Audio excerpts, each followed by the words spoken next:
Let's learn how to use the Sparkline function in Google Sheets.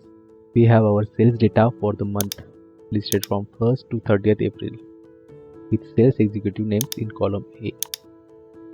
In column C, let's find the average sales for the month.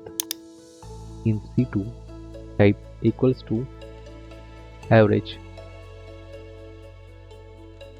open parenthesis, E2 to AH2, close parenthesis, and press enter and drag it down to see each person's average sales. Now let's assign color codes using the if function in column D.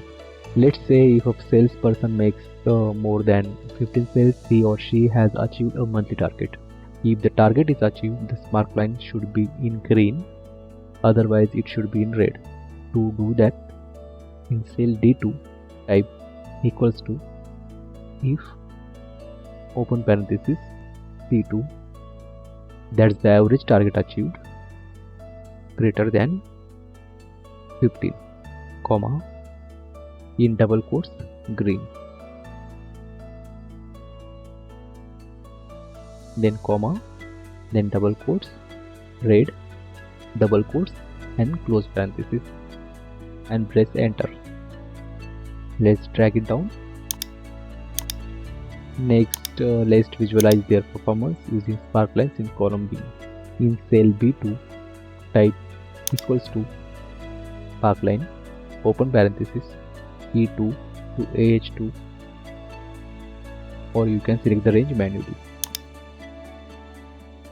Then comma, then curly bracket, in double quotes, color, comma, D2, that's the color of Sparkline, curly bracket, close parenthesis, press enter and drag the formula down to see everyone's performance. You can easily detect Sarah and James have made April's target. That's the power of data visualization and Sparkline function. Now let's combine the average and color column into column B. Copy the average formula from C2 and paste it in D2, replacing the reference for the average sales. Then use this formula in B2 instead of D2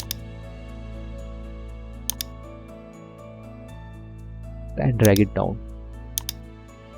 Now we can delete columns C and D. In our next video, we will dive into creating column graphs with the Sparkline function. Subscribe to our channel to get notified.